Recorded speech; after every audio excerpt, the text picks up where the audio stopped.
in Rotherham, the whistleblowers came from an organization called Risky Business that worked with at-risk girls. They had an office. One morning they came in and they found that someone had got through the front door, got through the door into their office, got into the locked filing cabinet, and gotten onto the password-protected computer, and files that they had suddenly gone missing. And new documents had been written onto their computer, creating minutes of meetings that had never occurred. And they could prove hadn't occurred because the individual involved was on holiday at the time, wasn't even in the country, I think. So that was a real cover-up. Has anybody ever been prosecuted for that? No. We have no idea who did that. I mean, we can guess who did it, who had the keys and the passwords and everything else, but we don't know who did it.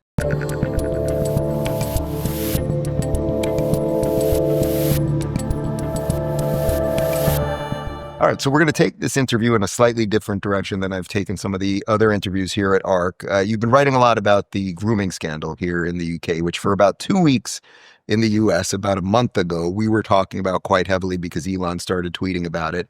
But before that, not much. Subsequently, not much. So I guess my first question to you is, how did you get involved in that, interested in that? And then where is it at the moment? So the grooming gang scandal is about something that happened primarily in the 1990s and the early 2000s.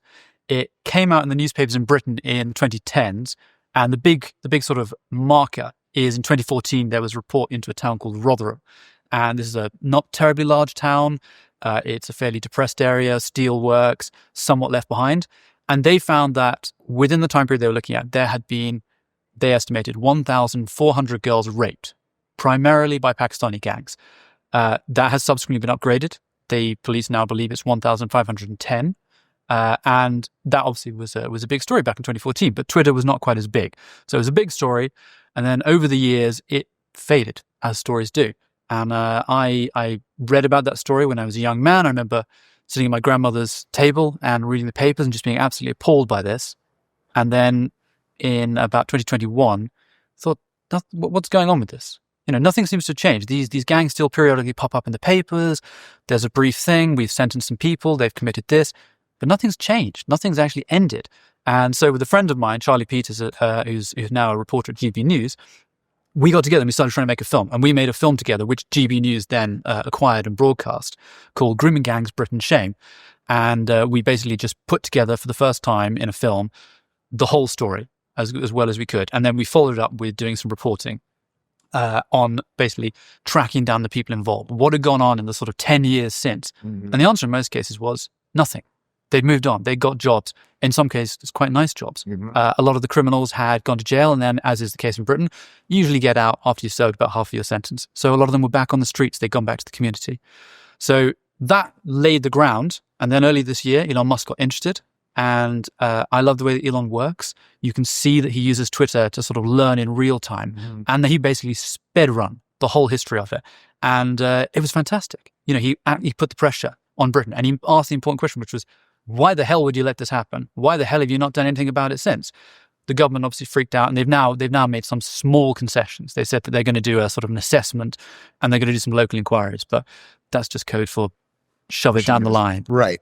And of course, then we saw the usual attacks on Elon for even bringing it up and all of that kind of stuff. So there's sort of two things here. There's the horrific incidences themselves, obviously. But then there seems to be, it's a bit of an overused word these days, but a systemic cover-up within the entire system. Can you talk about that a little bit? Definitely. So you've got probably two types of cover-up. You've got the cover-up that happened at the time. That's the cover-up at the local level. It's the police, it's the council, those people.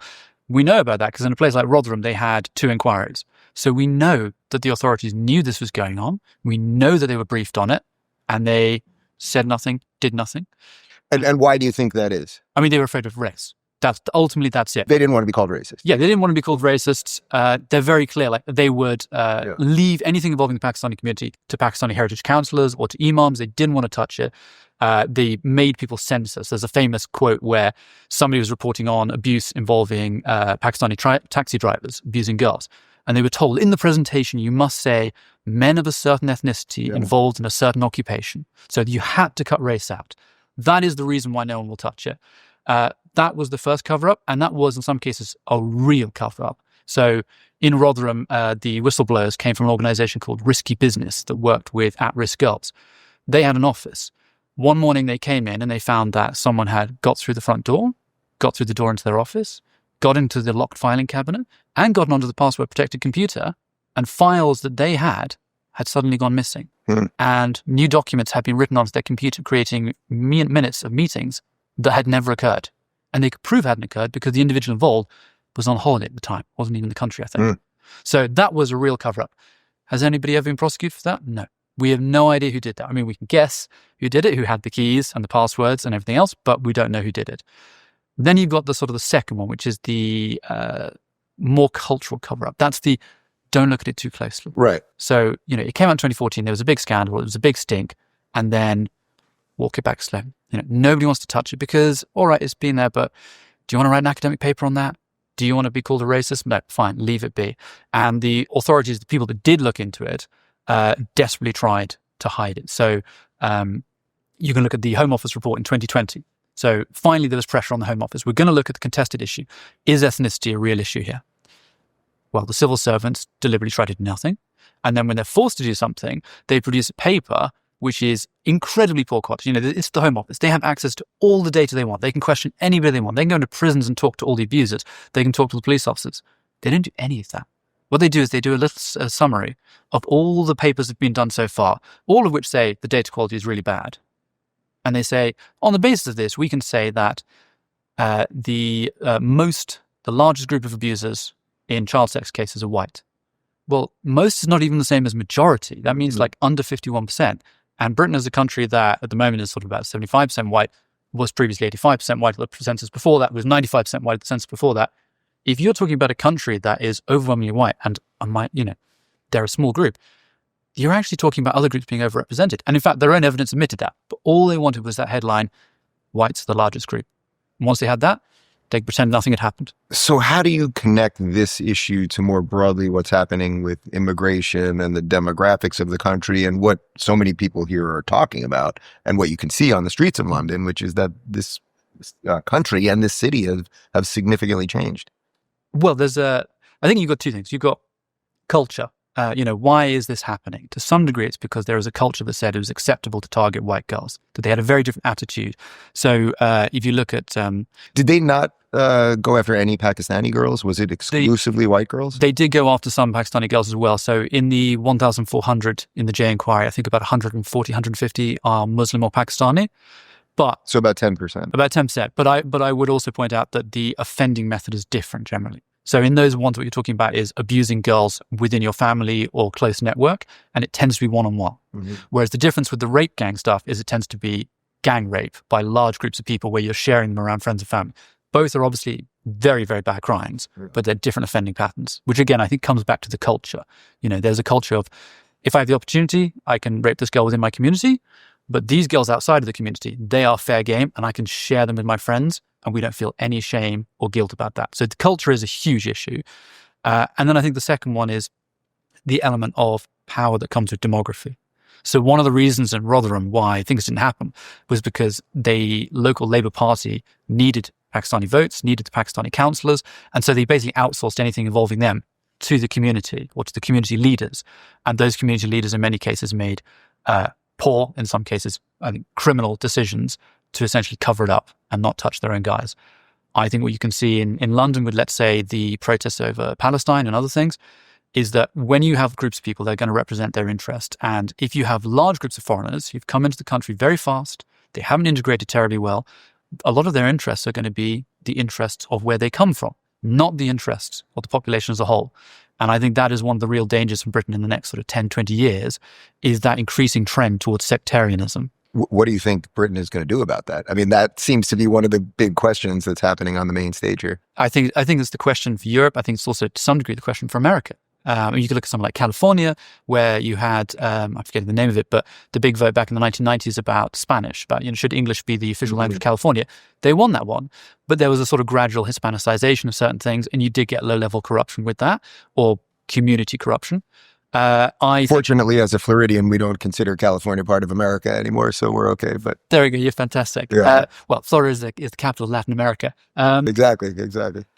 So I think it's a huge issue across the entire West because it's just easier than ever before to emigrate to places, and that can be fantastic. That can be great. I myself live in a foreign country a lot of the time. My wife is an immigrant. My children have dual nationality. That's fantastic. But it also brings the bad things to the world. I particularly like the economist Garrett Jones, who has a great book called The Culture Transplant. And he points out that when you get people from other countries, they'll bring their culture.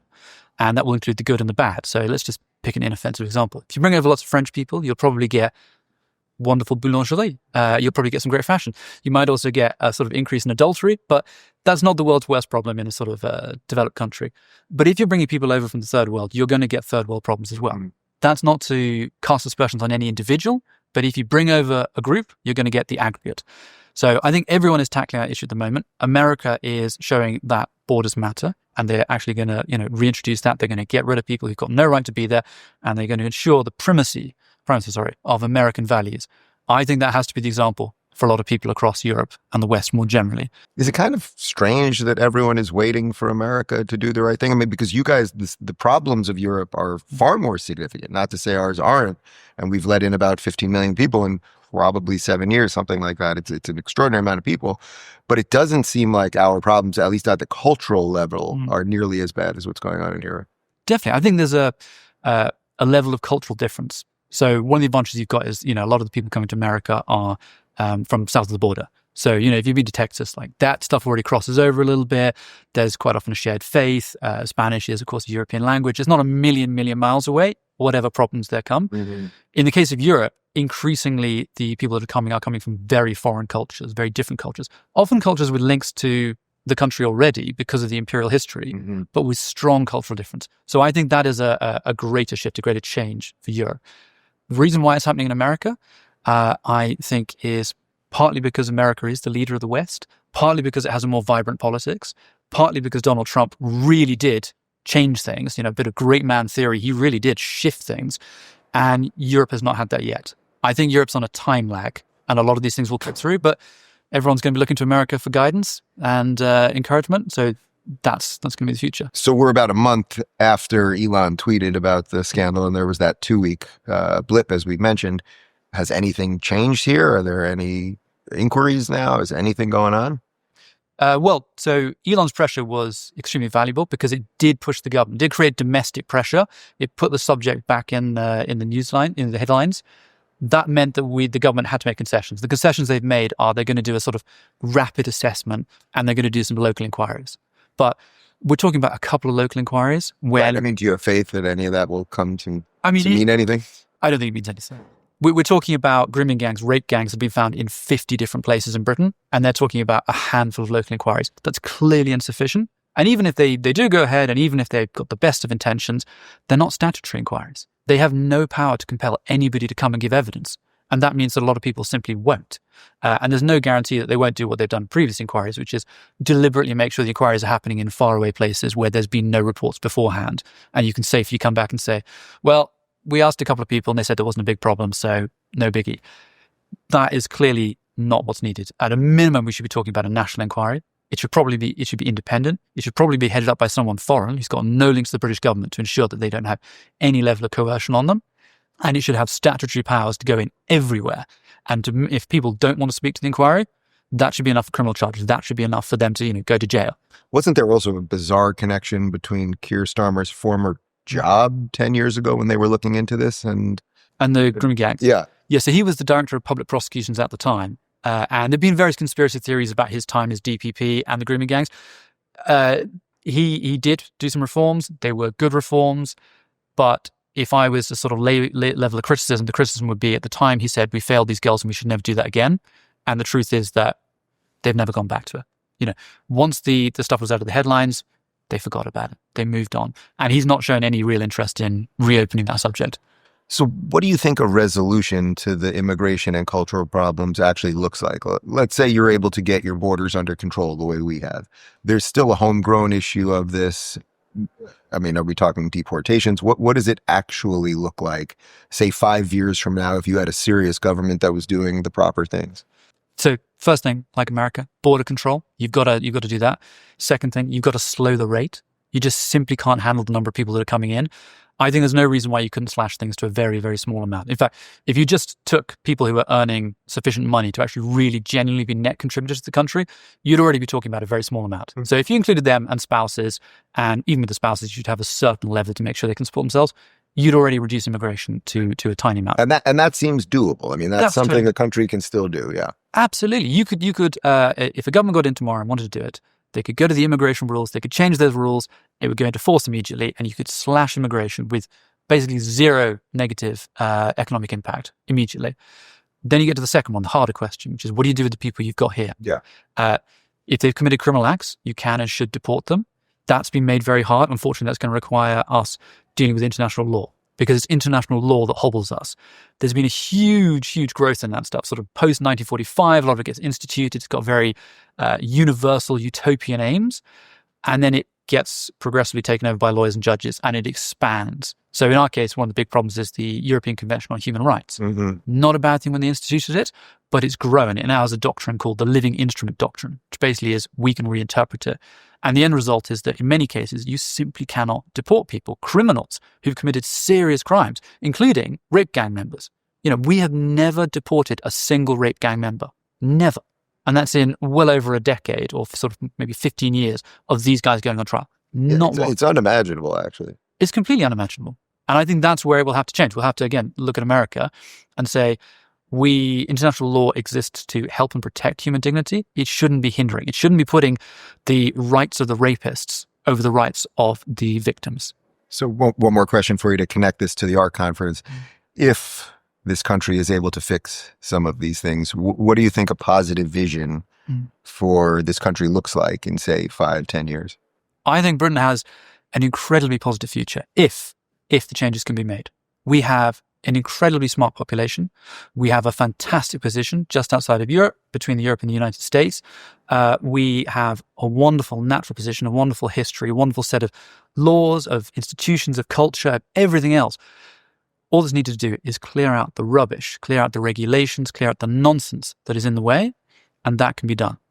And then Britain will be a rich, a prosperous, God willing, a safe country. Good luck, my friend. Thank you very much. Thank you.